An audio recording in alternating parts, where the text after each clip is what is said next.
مسلمانوں، رب کا یہ فیصلہ ہے اور رب کا یہ فیصلہ ہی نافذ ہوا، ہو رہا ہے اور آئندہ بھی ہوگا۔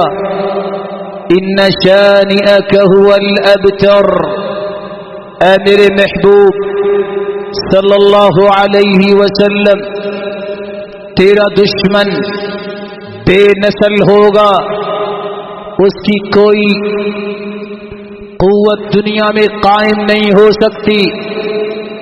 ایک وقت تھا ابو جہل، یہ شرک و کفر کا سرغنہ، محمد مصطفیٰ صلی اللہ علیہ وسلم کی مخالفت میں اٹھا۔ اللہ ذوالجلال نے بچوں کے ہاتھوں اسے جہنم رسید کیا۔ اللہ کے رسول صلی اللہ علیہ وسلم نے دین کو پھیلانے کے لیے طائف میں بھی ان طائف کے گنڈوں سے تکلیفیں ملی۔ رب تعالی نے اس وقت بھی کس طرح نیست و نابود کیا ان مشرکوں کو۔ ایک وقت وہ بھی آیا، آپ سجدہ میں پڑے ہیں، آپ کے اوپر اوجری ڈال دی گئی، آپ کو زخمی کیا گیا، لیکن آج کوئی شخص ان کے نام تک نہیں جانتا۔ ان ظالموں کو لعنہم اللہ فی الدنیا والآخرہ وأعد لهم عذابا مہینا۔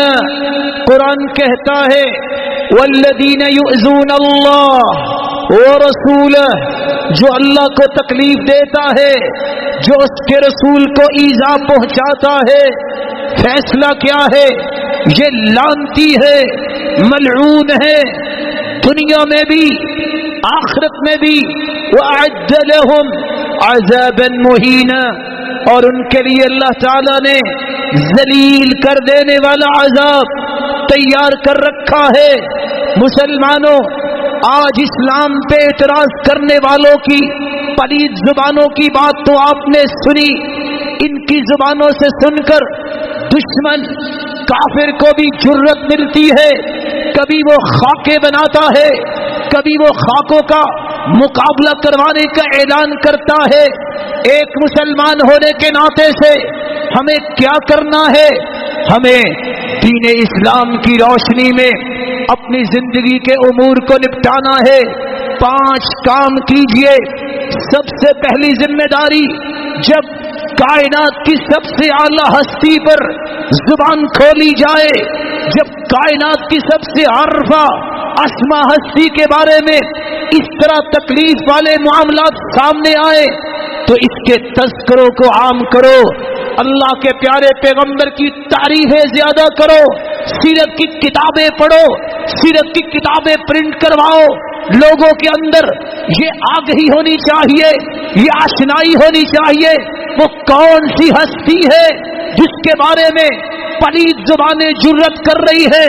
ذمہ داری ہے میری بھی اور آپ کی بھی، اس زبان سے اس محمد مصطفیٰ کی تعریفیں کرو، تذکرے عام کرو، کثرت سے آپ کی سیرت کا مطالعہ کرو، مختلف کتابیں لوگوں تک پہنچاؤ۔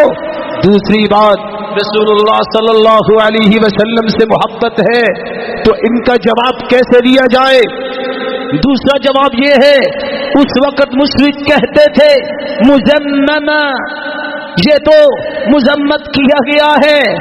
اللہ کے رسول فرماتے ہیں انا محمد، اور میں تو محمد ہوں۔ دشمن بھی تعریف ہی کرتا ہے اور کرے گا۔ کائنات میں سب سے زیادہ تعریف اللہ کے بعد اگر کسی کی ہے تو وہ محمد مصطفیٰ ہے۔ کثرت سے درود پڑھنا سیکھو، عادت بناؤ، چلتے پھرتے، خصوصاً جمعے کے دن اللہ کے رسول نے فرمایا تھا فَأَكْثِرُوا عَلَيَّ مِنَ الصَّلَاةِ، کثرت سے درود پڑھا کرو۔ درود پڑھنے سے 10 نیکیاں تو ملیں گی، گناہ تو معاف ہوں گے، درجات تو بلند ہوں گے. وصلی اللہ علیہ وملائکتہ 70 صلاة فلیقل عبد من ذلك او لیکثر. تم ایک مرتبہ درود پڑھو گے، اپنی محبت کا یہ انداز پیش کرو گے، رب تعالیٰ کو پسند آئے گا. ایک مرتبہ درود کے مقابلے میں اللہ ذوالجلال اپنی 70 رحمتیں تم پہ نشاور کر دیں گے. تم ایک مرتبہ درود پڑھو گے. وَمَلَائِكَتُهُ 70 صَلَاةً، ایک مرتبہ درود پڑھو گے، کھربوں کی تعداد میں فرشتے. میں کھربوں کیوں کہہ رہا ہوں؟ روایت کہتی ہے بیت اللہ، اس کے اوپر آسمانوں میں بھی بیت المعمور ہے جس کا طواف فرشتے کرتے ہیں. جو ایک مرتبہ طواف کرتا ہے قیامت تک دوبارہ اس کی باری نہیں آئے گی. اور کتنے فرشتے ہوں گے؟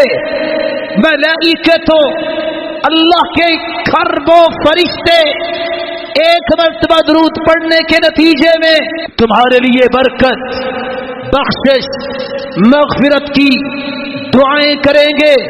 اللہ کے رسول صلی اللہ علیہ وسلم نے فرمایا یہ محبت کا انداز چھوٹا نہیں. اگر صبح اور شام 10 مرتبہ درود پڑھ لو گے، خوش ہو جاؤ. قیامت کی ہول ناکیوں میں جب کوئی کسی کو پہچانے گا نہیں، میں محمد تمہاری سفارش کروں گا. یہ نذرانہ چھوٹا نہیں، یہ اللہ کے رسول کی محبت کا انداز معمولی نہیں. کثرت سے درود پڑھیے. اللہ کے رسول صلی اللہ علیہ وسلم نے فرمایا اذا تکفى همك ويغفر لك ذنبك. کثرت سے درود پڑھو، کیا نتیجہ نکلے گا؟ زندگی کے سارے گناہ معاف ہو جائیں گے، سارے غم چھٹ جائیں گے. یہ کون کہہ رہا ہے؟ یہ وہی ہستی کہہ رہی ہے.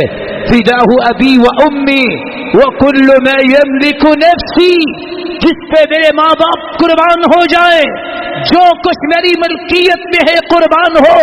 یہ اس ہستی کی زبان سے نکلا ہے جس کی زبان سے اللہ نے حق کو جاری کر دیا. تیسرا طریقہ، اگر آپ ان خاکوں کا جواب دینا چاہتے ہو تو یاد رکھنا اس کا تیسرا طریقہ یہ ہے، اگر سچی محبت ہے دشمن